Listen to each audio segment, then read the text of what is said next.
Swim check 1, 2. Bike check 1, 2. Run check 1, 2. I think we're ready. Let's try this. Welcome to the Try Beginner's Luck podcast, a podcast where we explore the sport of triathlon from a variety of perspectives to help beginner triathletes on their journey. I am your host, Mashonda Shines. Well, welcome back to another edition of Try Beginner's Luck. New episode, new day. We're going to learn some new information, and I am so excited for the guests that I get to bring to you today. We are still in the month of October. I am really excited. As you can see, I'm glowing from all the rest and rejuvenation and recovery that I have received this summer, but I am just really excited and enthusiastic to be back with you this season. You know how you really don't know how much you miss something until you get to do it again. And I think this was a little bit of a missing part of my summer. Now that I've had time to do a couple of episodes under my belt, I'm like, this really drives me, which shows me that this is truly a passion of mine. And I am really blessed to be able to do this and to be able to create space for triathletes to share their first-time story and to be able to encourage others. And just to really amplify voices that may not normally get an opportunity to share their story. Yes, diverse voices, bringing them to the sport is what I am here to do. With that said, I am ecstatic to have this next guest on. She is a remarkable, you hear me? Listen, remarkable athlete and inspiration to all triathletes. Her journey into triathlon was nothing short of extraordinary. She embodies strength, determination, and the unwavering belief that it's never too late to chase your dreams.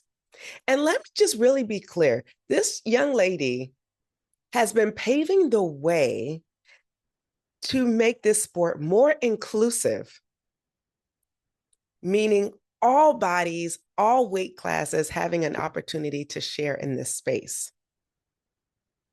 With that said, I get to bring to this audience 35-time USA Triathlon National Champion.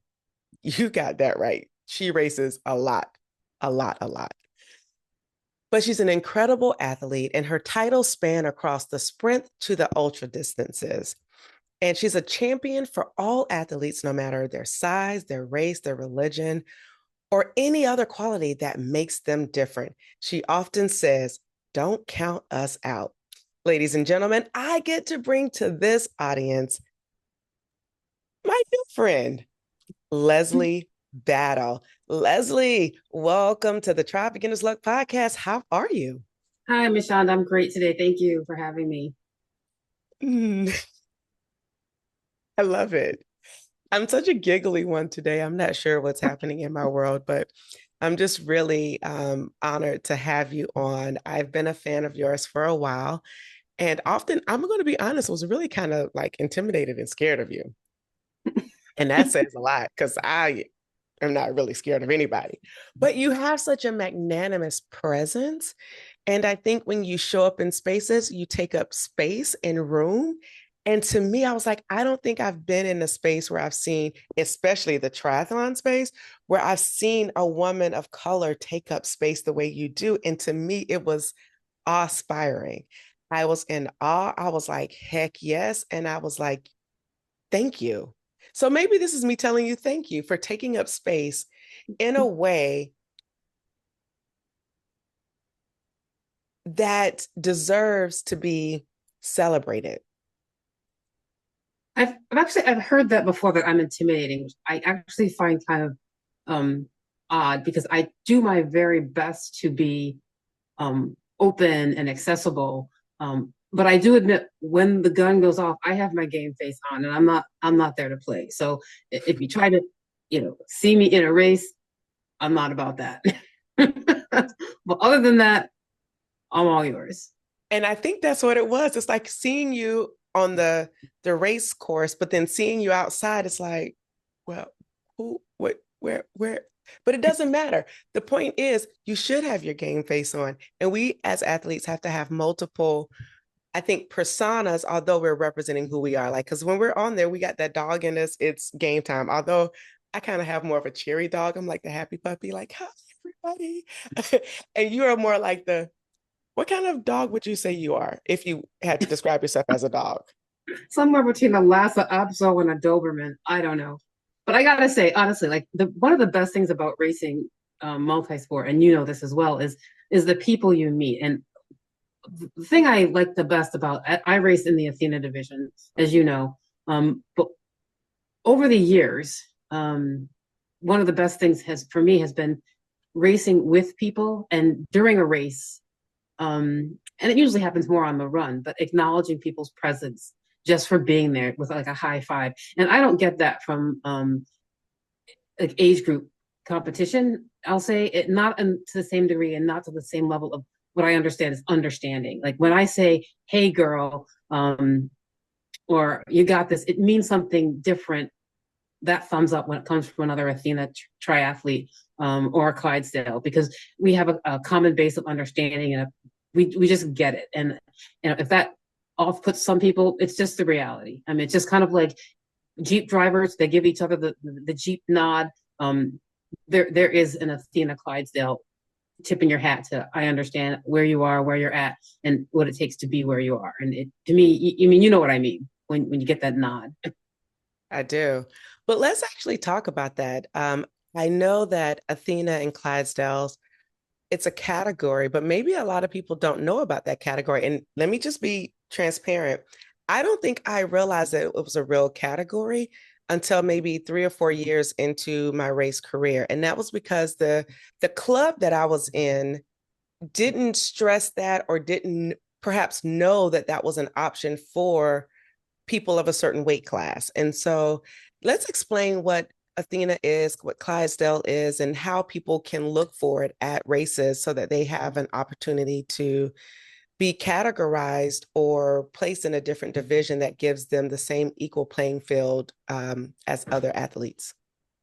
Yeah, sure. I mean, there is a USAT rule that enables competition among equally positioned athletes in the Athena division, and there are, for we'll call it state and national championships. There are three age categories, and based on weight. So the minimum standard is 165 pounds or more for female triathletes, multi-sport athletes, and for male, it's 220 pounds.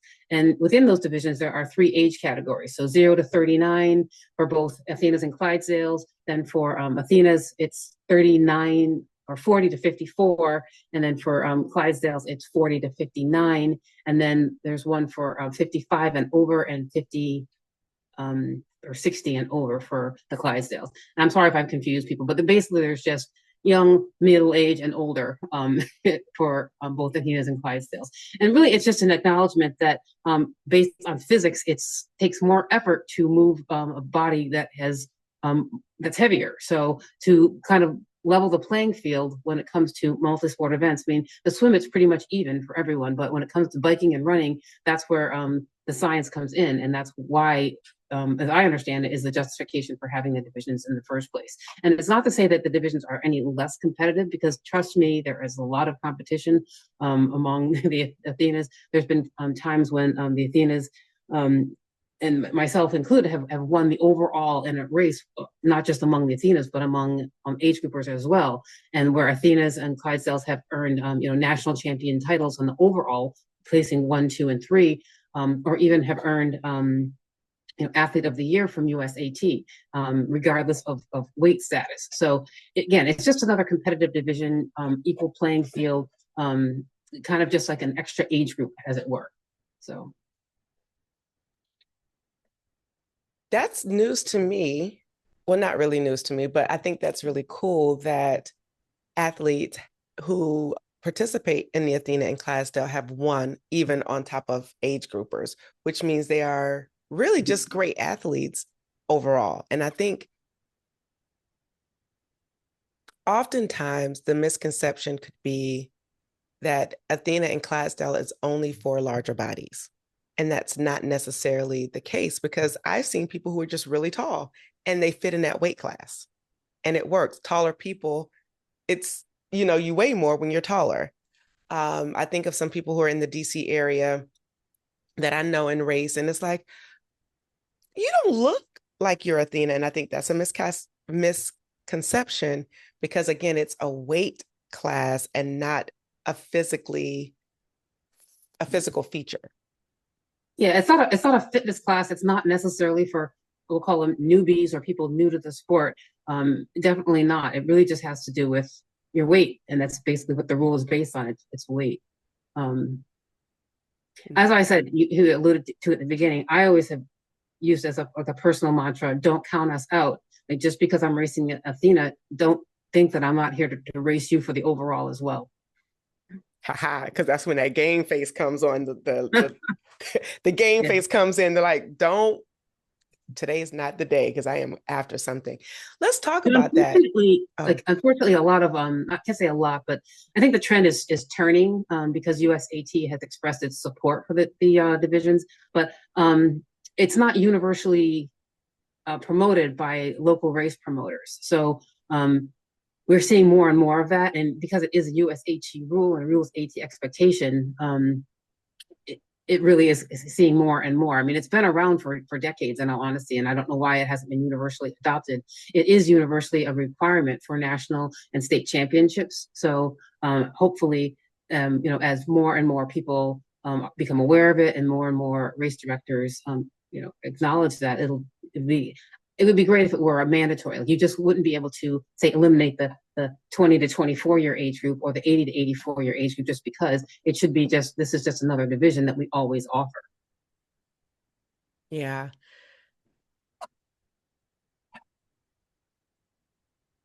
I think one of the reasons why it may not always be widely adapted on the local levels because all races may not always be USAT sanctioned, which could cause a little bit of confusion. And I think that's one of the things that I try to stress on here is to race USAT sanctioned races because you get the full embodiment of what the governing body is ultimately trying to do and gives you opportunity to race at nationals.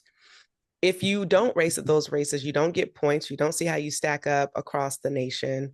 You don't, there's just certain benefits that you aren't privy to if you aren't racing in a sanctioned race. And I think one of those could be the extra a category of Athena and Clydesdale category. Well, there's also other advantages in terms of USAT. It's the standardization of the rules for designed for safety, and for things like not wearing headphones and drafting and things like that, and having referees. But also there's the insurance that's available when you purchase either your annual or your event membership. So that's a definite advantage to participating in USAT sponsored events.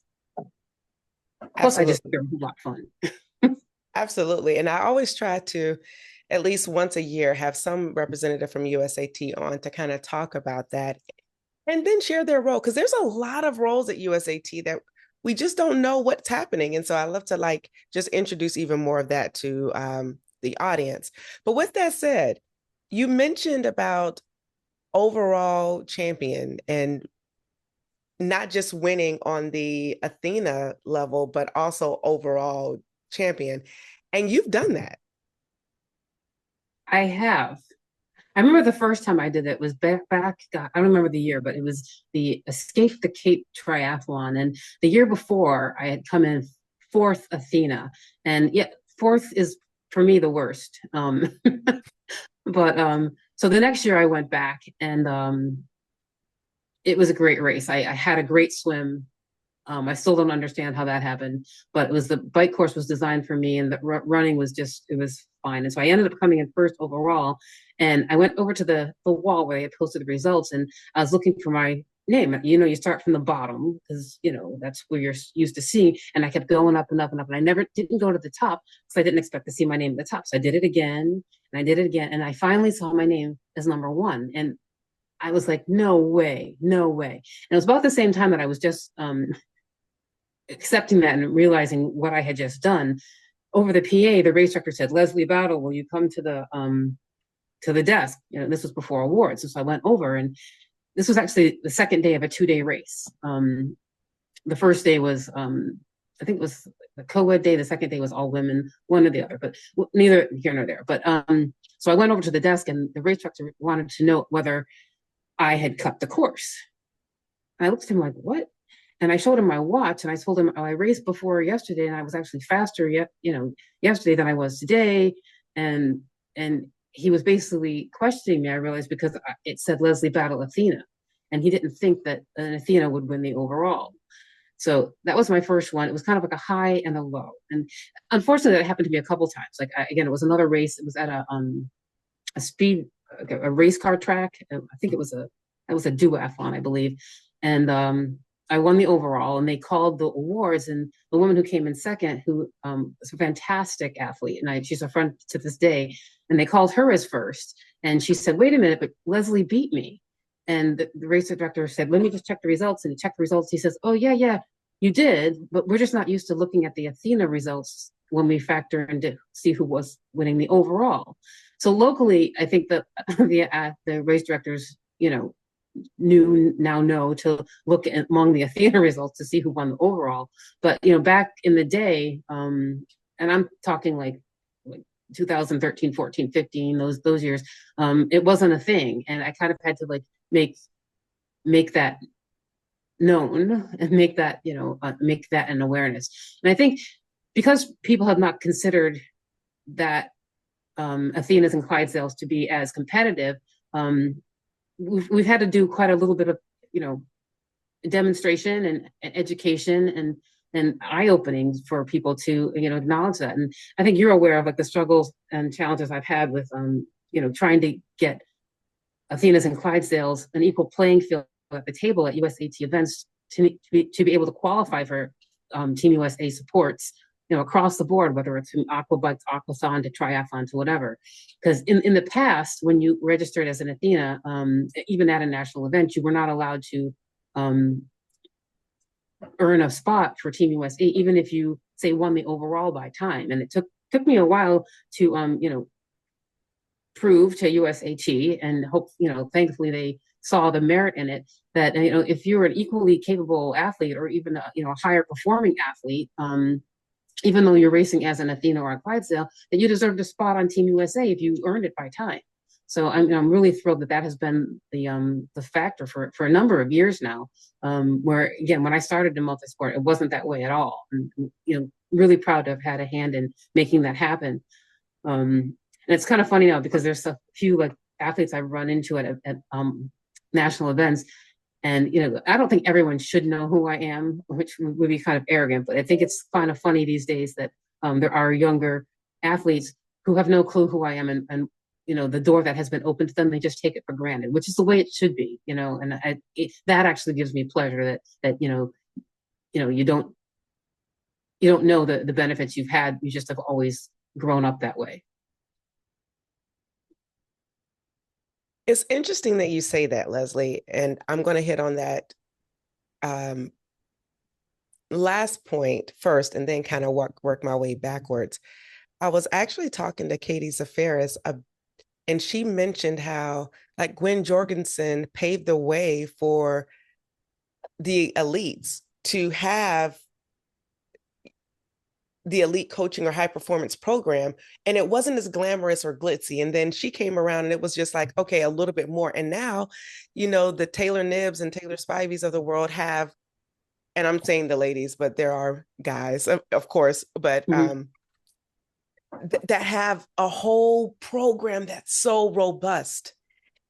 And I think even myself as a Black woman announcer, I have not seen another woman of color announcer in endurance spaces, and maybe I could have a limited purview, but I haven't seen it. And so another person coming after me will have it a lot easier and won't have to go through all of the stuff and nuances that I've had to go through. And to your point, I think that's just like, if we're thinking about like MLK, like we walk through the world free-ish, because we haven't done those struggles. And that's why I said at what I said at the beginning, because you have had to go through things, experience things that some people will never, ever have to experience.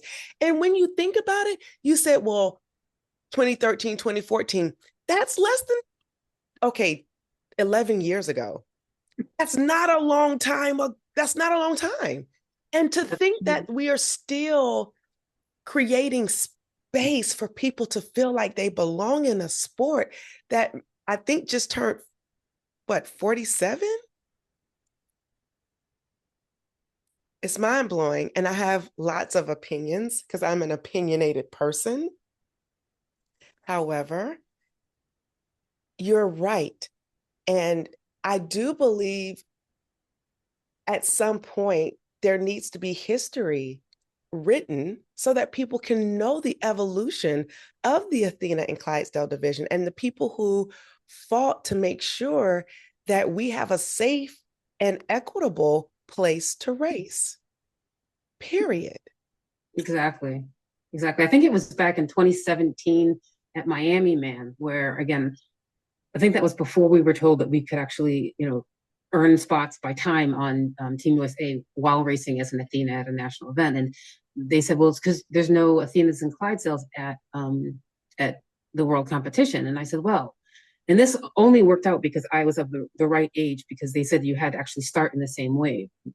And what I'm talking about is they had an aquabike event and they had a half iron event.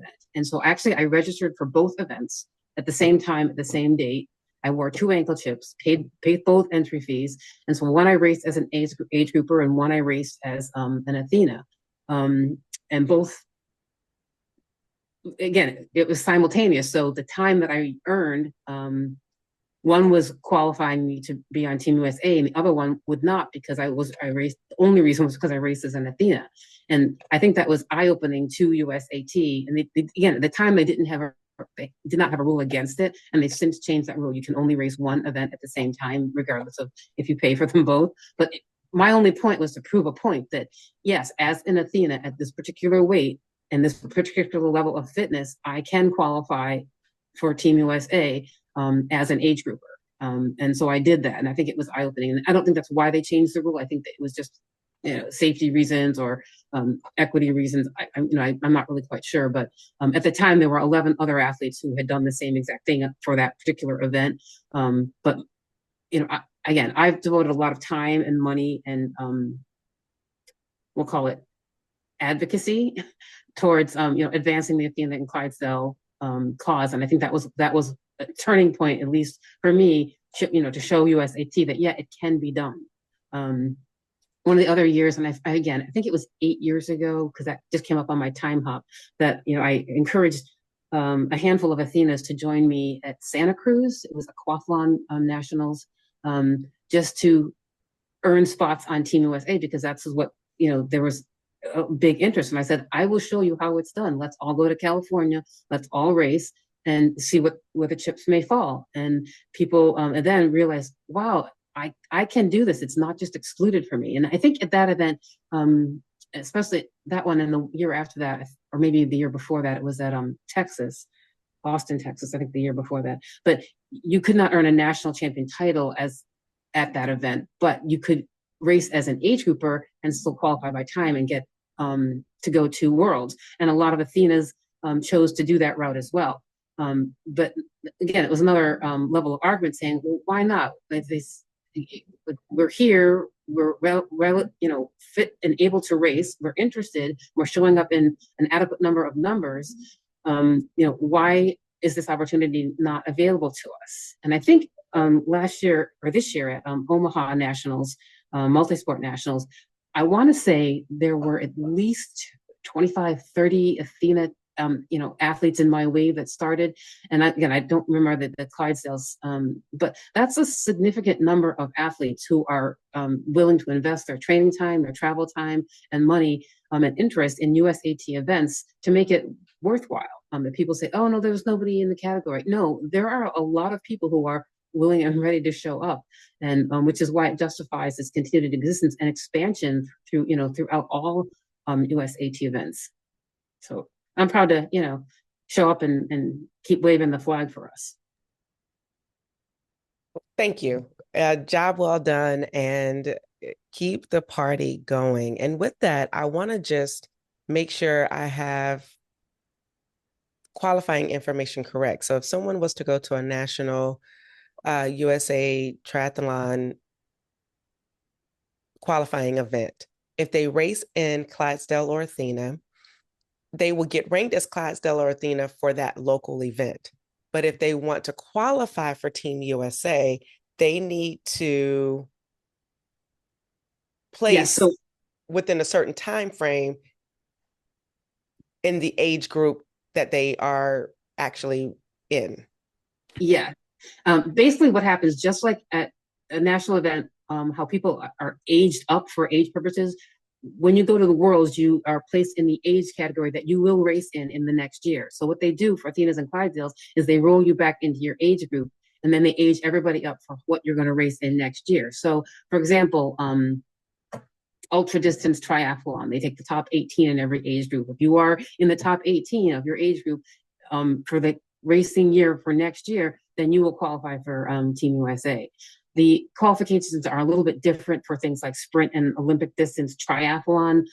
For draft legal triathlon, there's like the top 8 in different categories. But again, the bottom line rule is show up, race, have fun, they will roll you back, and then they'll send you an invitation if you qualify, just like an age grouper. There's no special rules, there's no special divisions. But once you get to Worlds, you will race as an age grouper. You don't race as Athena and Clydesdale because they don't offer that at Worlds. But the ticket is getting to Worlds. That's what everybody wants at the end of the day. So it's now available to us. And so I really encourage people to, if that's your burning passion, I encourage you. There's no other experience like it. I don't know if you've been, Mashonda, but it's fantastic. I've raced in Australia and Canada and places with Team USA, and Tim Yount is always there with American flags when you're crossing the finish line. And it's just like no other. I mean, you really feel like, you put in the work, and there's athletes from all over the world, Japan and Australia and New Zealand and Canada. Britain has a lot of athletes, and they have the Parade of Nations, and you really just feel like, wow, I've arrived. And again, as an Athena athlete, I mean, I had lost 100 pounds through the process of triathlon, and I kind of forget that part of my story because it happens so long ago. It's part of my effort. But as someone who has that as like your growing up experience, so someone was always not even chosen for a team, not even last on the bench, but like you weren't even like the teacher didn't even assign you to a team. It's just like everybody else goes on the other team, and you just kind of get used to not being included, which is why I say don't count us out. It has even more of an importance, like for me, like the first time I went as a member of Team USA, it was very poignant and very meaningful to me to have actually earned a spot at the table, to have that voice and to have that, yeah, I did this. And, I am kind of, here I am. And I just encourage anyone who has that kind of self-doubt, who really wants to, prove it to themselves that, I can do this. Don't count yourself out, really. I mean, because you surprise yourself. How well you can actually do when you put your mind to something. So.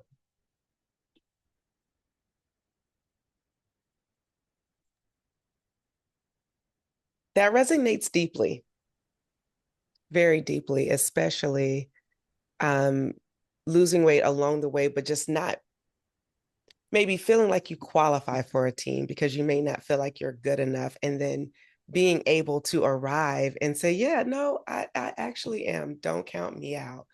Mm-hmm.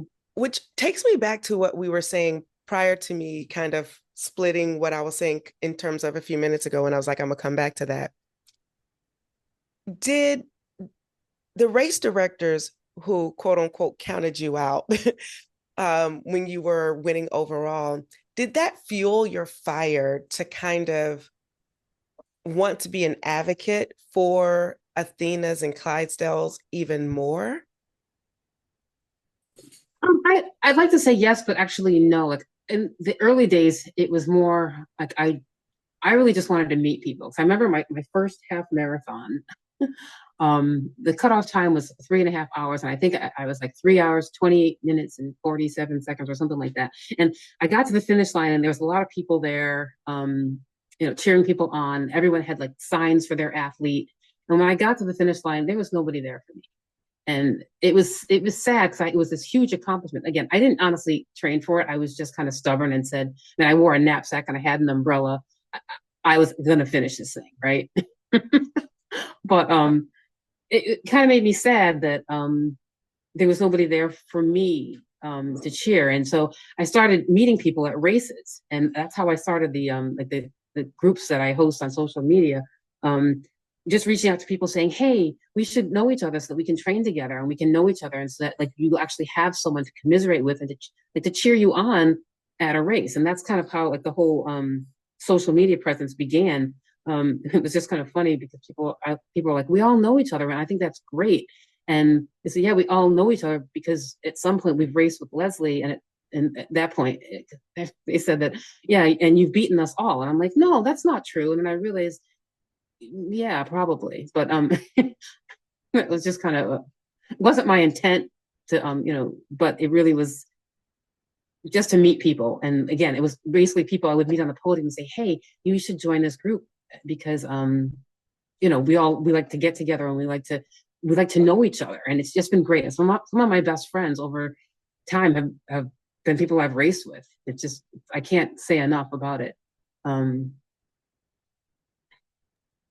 Love it. Speaking of the places that you host on social media, can you share what those groups are in case people want to join and kind of meet people across the country who they could commiserate at races with? Yeah, sure. I have several groups that I host. Most of them are styled Athena Triathlete. The Clydesdale group is Clydesdale Triathlete, so it's not a big secret. There are screening questions. I really want to preserve it as and I hate to use the term safe space, but we don't really want people who are not of like mind, who don't have that common base of experience. We want it to have people to feel comfortable to express their unique concerns. So there is a little bit of screening that goes on in terms of who's, welcome into the group. There are very few athletes, people who say used to meet the weight standard and don't anymore. They're welcome to stay, but we don't look for people who are, say, selling clothes to Athenas or Clydesdales, or people who are trying to, say, save us or train us or help us lose weight, because that's not really the goal of the page or the groups. It really is more to have people for networking and for inspiration, and not people who are looking to like make a buck or be condescending or profit off of us as a group. It really is more for, again, networking, benchmarking, advocacy, sharing common experiences, whether it's race day, training. We do share resources for gear and things like that, but it's beyond that. So there are, again, if you're looking for the Athena and Clydesdale group on, say, Facebook or other social media outlets, just look under Athena Triathlete or Clydesdale Triathlete. There are several. Awesome. Yeah. And you asked a question about if I had participated in a Team USA event, and not yet is the answer. And I do have a goal of making Team USA soon. So it's on my goals, and it's on something that I am aspiring to do, but it hasn't happened yet because I have not gone to a race to do it yet. And I've been actually racing announcing at age group nationals for the last couple of years. So we'll have to think of an off-brand one where I'm not announcing so that I can participate. But don't worry, I feel like it's going to be sooner than I think, or sooner than we think. With that said, talk about Team USA and what it's like to be on a team like Team USA. What is the expectations if someone was to make it? Because I don't think we've had a lot of representation. We've had a few people who've made Team USA on, but what is the expectation? We see people walking around at races with Team USA kits, or can they just buy a kit and put their names on it? Like, what is the whole thing about being in Team USA all about? Yeah, Team USA, again, it's an honor. It's a privilege. It's you do feel special. I mean, again, beyond the fact of just earning your spot there, the team is very supportive. when I've participated before, they have like team doctors and team coaches that are there with you on the event. They have bike mechanics, massage therapists that are there to support you. You know, like I said, Tim Yount is always, you know, at the bigger events to cheer people over the finish line. They have the Parade of Nations. There's team dinners.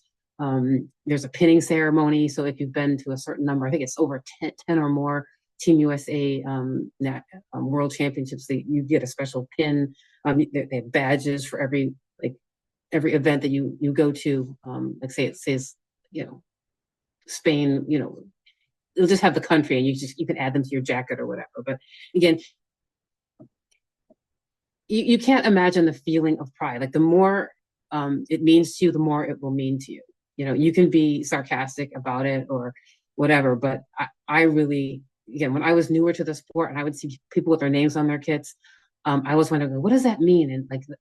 And then once you realize what it means, you're like, oh, that means they're pretty good. Like, you know, and again, in the beginning, like I was thinking, I never thought that would be something that I would even aspire to, or it was available to me, or that I would ever qualify for it. It's kind of like in the beginning, I never used to race like Ironman brand events, only because I thought, well, that's really for like good triathlete. That's for like real triathletes, and I would never do that. I've since raced, you know, many Ironman brand events, and I've, you know, earned all world athlete. I've been to Ironman World Championships for the half Ironman distance a couple times. I went to Nice, France, and to what was the other one? Oh, St. George. How can I forget St. George, Utah?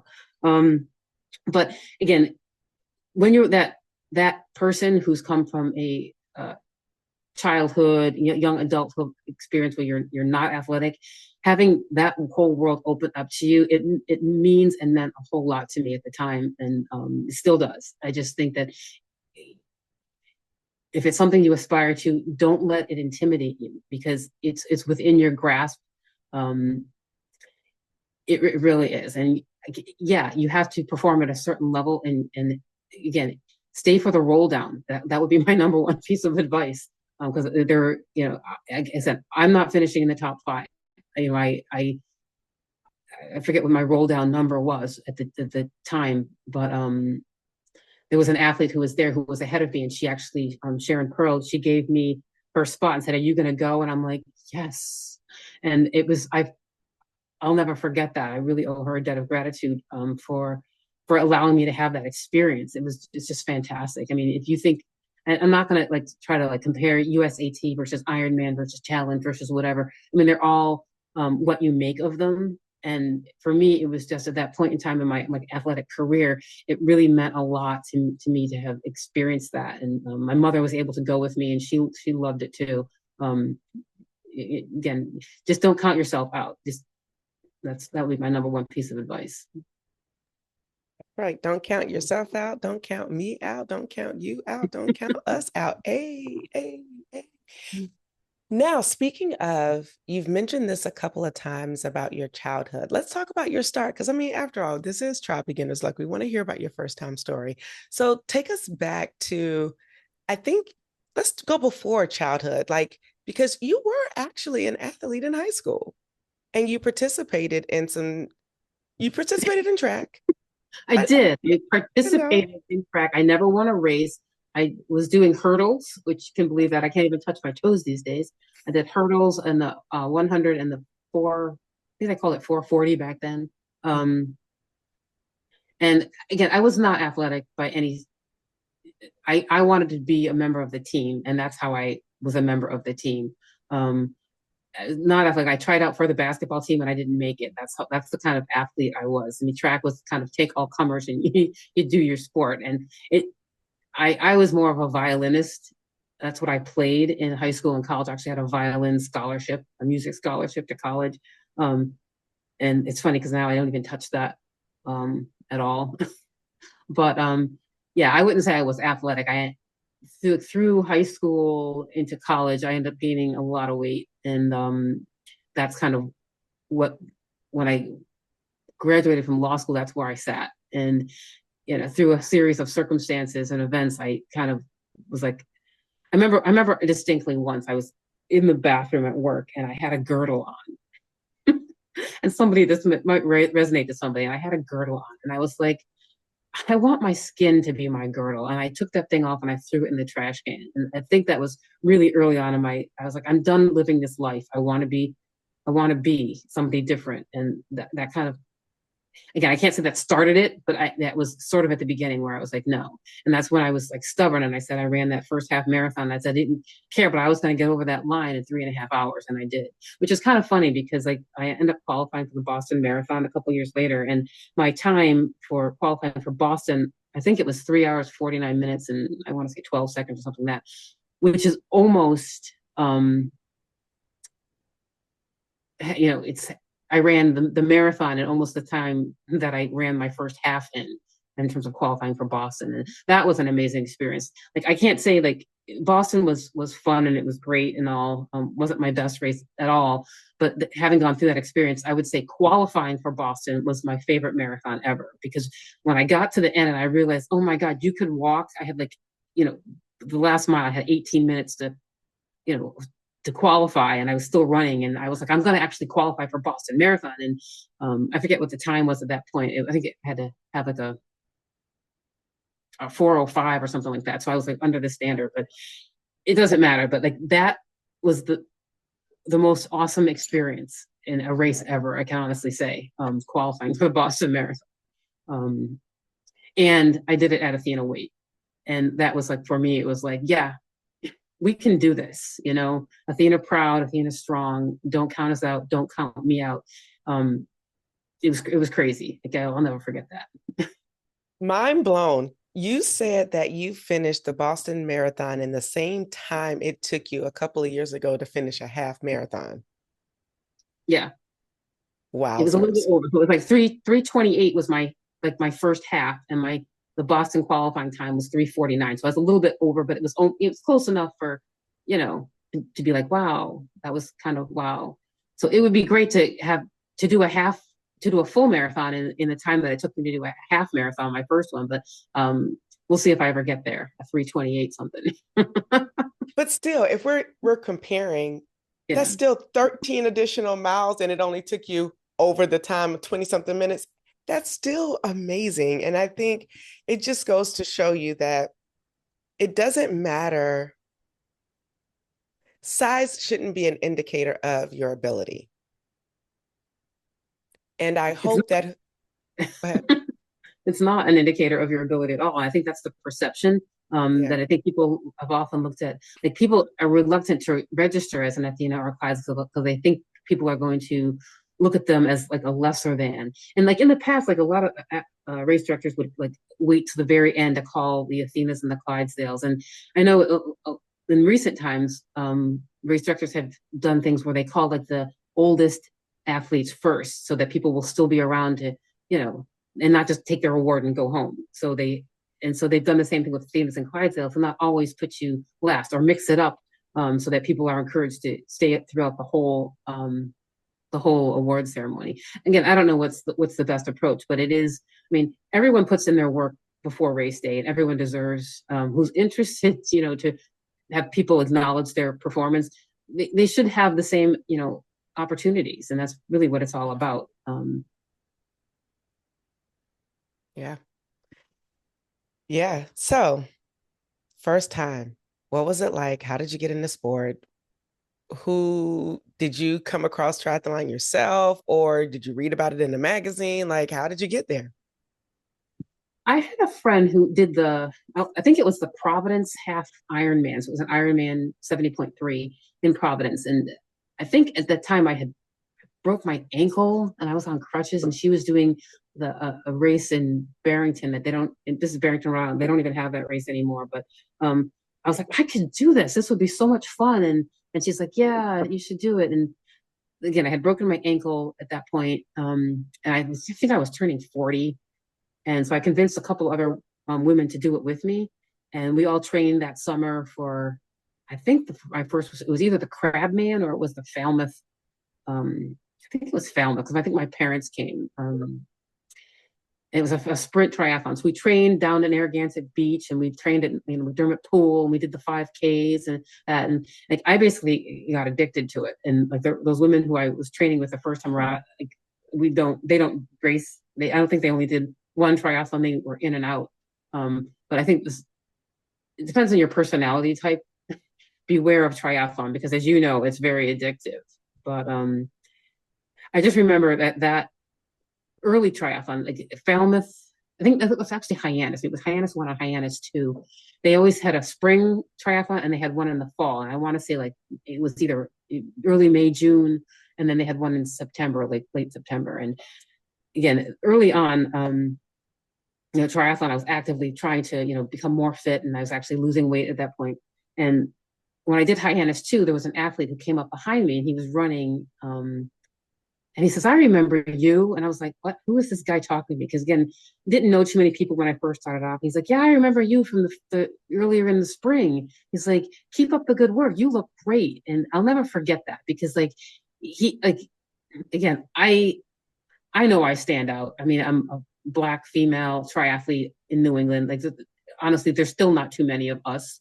There's not too many of me out there. But the fact that he took time out of his race to acknowledge that and give me encouragement and cheer me on, I was flabbergasted that he recognized me and noticed that I had improved. He's like, you're done. You keep up the good work. You've done great. And things like that along the way have really been motivating and encouraging. And again, certain people have been great influences, whether they knew it or not at the time, and others not so much. But I think you tend to block those negative experiences out because on the whole, like the triathlon community and triathletes in general are very encouraging and positive. I mean, from the top down, I can't say as much. I mean, there's one pro who uncannily, before my big races, and I'd become Facebook friends with her long before I even started talking to her. I was basically stalking her down, and she became my friend. And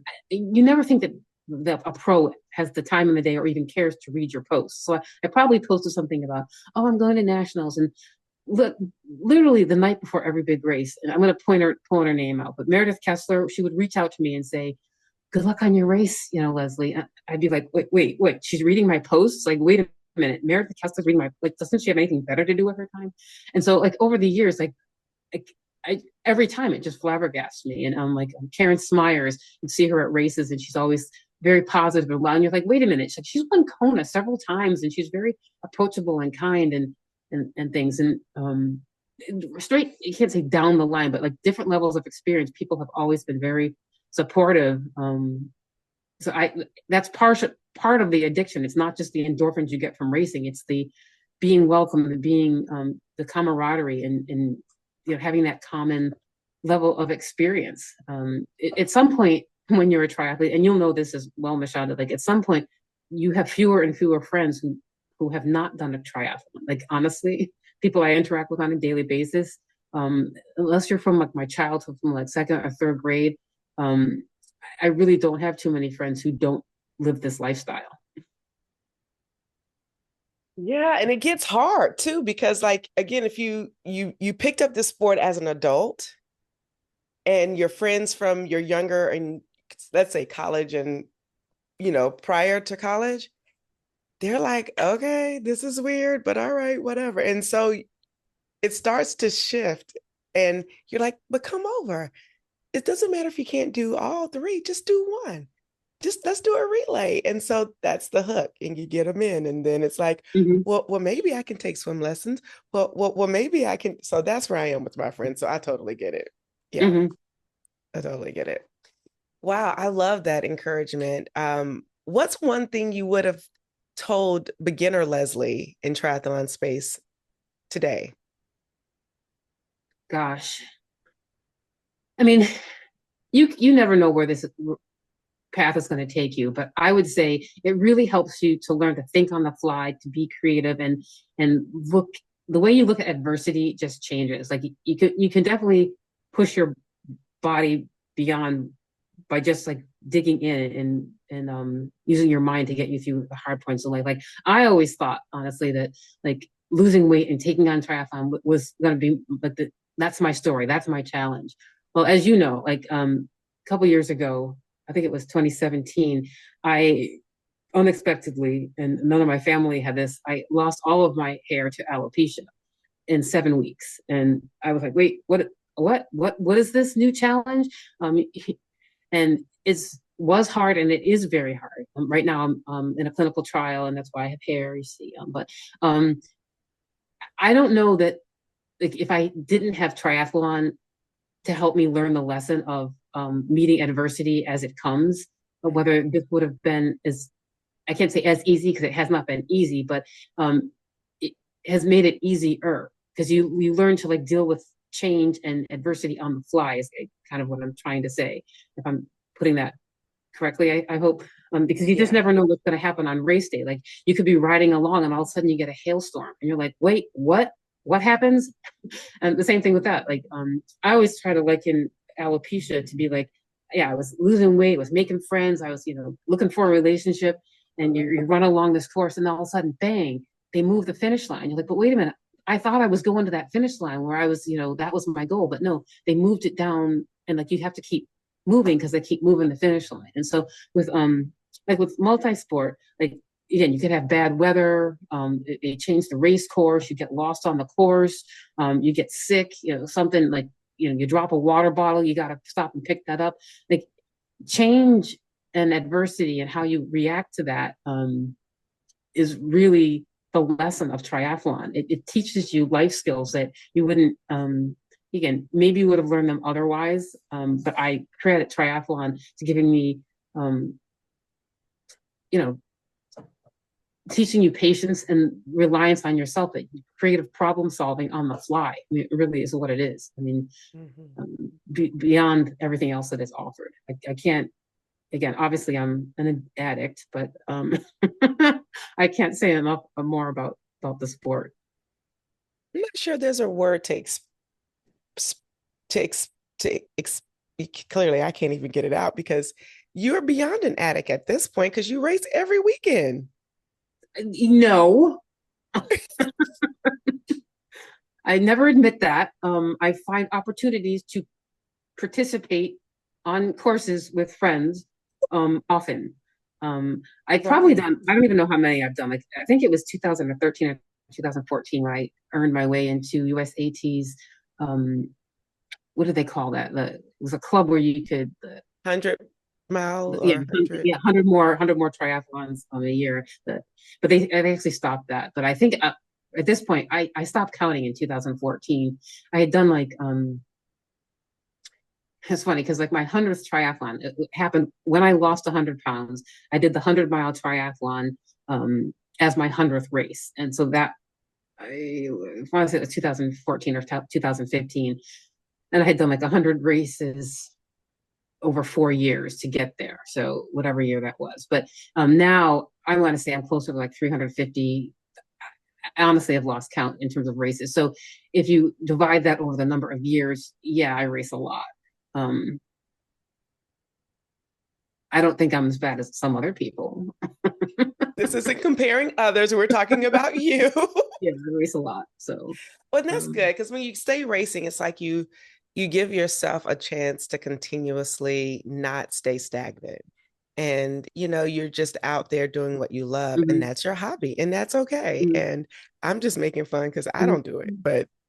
Yeah. Well, one of my other mantras, and I seem to have a lot of them, and this one is, it's, hashtag stay ready, would be kind of my advice. So I remember when I did my first Ironman, I had only trained up to like, I did a half Ironman, and we went and did the beach to battleship.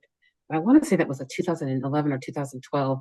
I don't remember what year it was, but again, I honestly had like 4 weeks to train for it. And I think people would say that's insanity. Like you didn't train for your first Ironman. I was like, no, I didn't. I think it was like a 13 and a half hour, 13:31 was my time. And I was just like, you're just going to do this because my friends convinced me to do it. Like, you can do it. I'm like looking back, I think that was probably the craziest thing I've ever done at that point in time. But yeah. I just want to put this caveat out there for those who are listening. We do not condone not training. Like, as you can see, Leslie is a different type of athlete. So do not do what she did. Do what she will tell you to do now, and that is to race and to prepare and to stay ready. But since you did do it, you can really get hurt if you. True. My point is like, because when I say stay ready, like I was able to do that because I had a certain level of fitness. Like when I'm training for a half Ironman, like the bike is only 56 miles, but if you're regularly training, say 75, 80 miles to stretch, to ramp up in a month or so to do 112 miles isn't that big of a stretch when you're already running, say, a half marathon, you're training 15. Yeah, it's a lot more miles, but you're not going from 0 to 26. Going from 16 to 26, you can get there with a little extra effort. Do you know what I mean? So I would definitely advocate training for events. Well, since you didn't, how did you survive the race that you did, the full Ironmans? Because you had to survive on just more than the fitness that you had. So tell us, how did you survive it? And then we'll close out. Yeah, I think one of the last national champions I did was the aqua bike ultra distance, and that was again the 2.4 and 112. Again, I did train for that, but I'm thinking that the one thing I tell people is just keep eating. Like, I mean, your body is going to fail long before your mind does, and you just got your mind has to convince your body to keep going, and you want to put your body in the best space so that it will succeed. So once your nutrition falls apart, then you might as well just turn it in. So keep eating along the way, keep training so you'll be ready for anything, and then be flexible enough to modify on the fly is really what it is. And as for my first Ironman, I remember singing, and that was a joke. I said 100 bottles of beer. I said, you're going to need a whole lot more than 100 bottles of beer to get through this. So 1,000 bottles of beer on the wall, and you just keep going.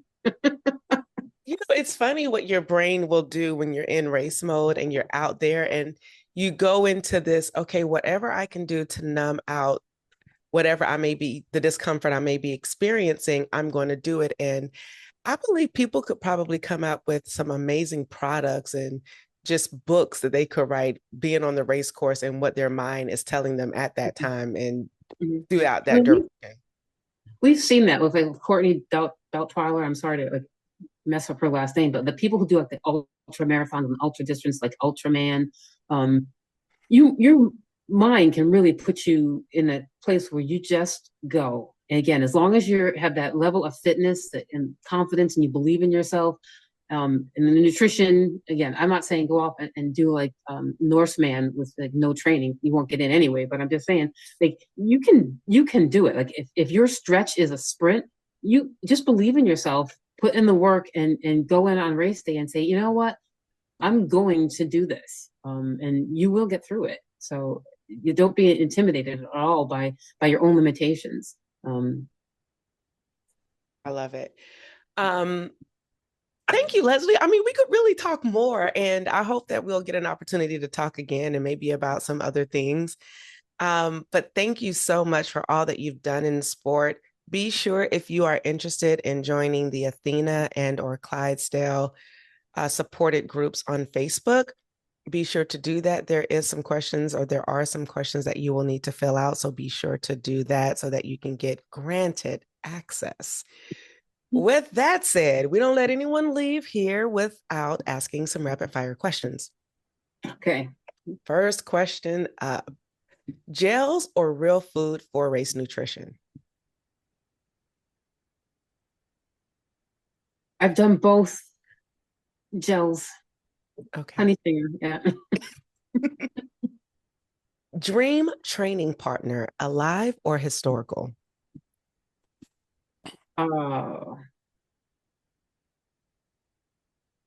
Dream training partner. Oh God, alive. Who is your dream training partner? Are they alive or historical, meaning like they're no longer here? Oh gosh. There's so many. I would love to have the drive of Lionel Sanders. He's hysterical. I could not hang with him. He just intrigues me. Okay. I think I creep him out. Every time I see him at a race, he's like, well, that's the first. Oh, here. Yeah, she's not racing tries anymore. Who is it? I could go on. There's so many. Who was the name that you said? Heather Jackson. Oh, Heather. Yeah. That's everybody's bae. Like Heather I is know. like, I bae. know. Shout out to Heather. She was on the podcast, so shout out to her. Love her. Okay, let's move on from this question. Taper, do you love it or hate it? Well, You're you asking don't the even wrong taper. person. I was just about to say you don't taper because all you do is race. Duh, Mashonda, that was not a good question. I taper every week. What are you talking about? Right, every Thursday you taper for Saturday. Yeah. Okay. All right, let me ask a better question. High cadence cycling or grinding it out with the lower cadence and gear? It depends on the sport. If we're talking gravel versus fat biking versus triathlon, Well, we're talking about I think I'm a grinder. Okay. Yeah. All right.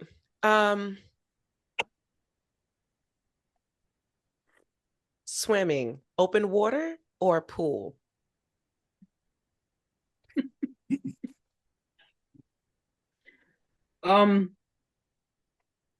My whole mantra for swimming is swim less, more often. So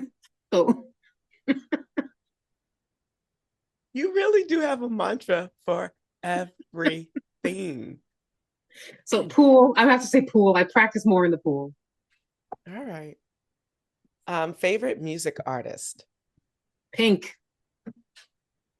Okay. Favorite song? Oh my goodness. Prokofiev's Fifth.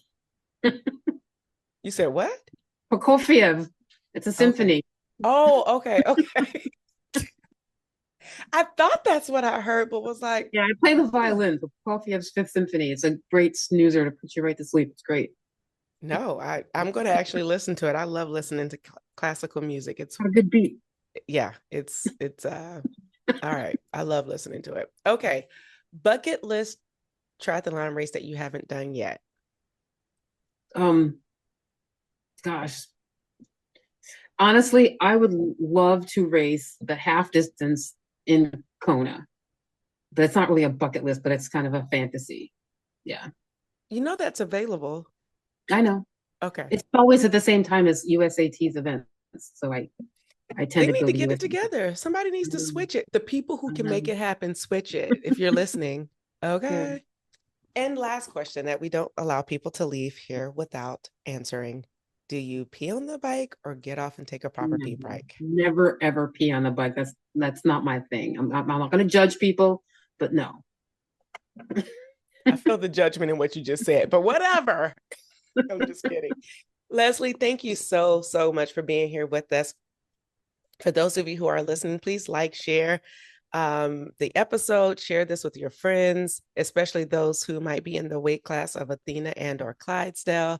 And we have the saying here at Try Beginner's Luck, whenever you try, you always win. And we mean it because you do. Just get out there and get going, get moving, because you will win and be better for it. With that said, I am Mashonda Miles, also known as Mashonda Shines, and we are out. Peace. Bye, everybody. Thank you for tuning in and listening to this episode. We need your help so we can continue to try at TBL. So for more information on where you can find and subscribe to this podcast, visit www.trybeginnersluck.com. And don't forget, whenever you try Beginner's Luck, you always win.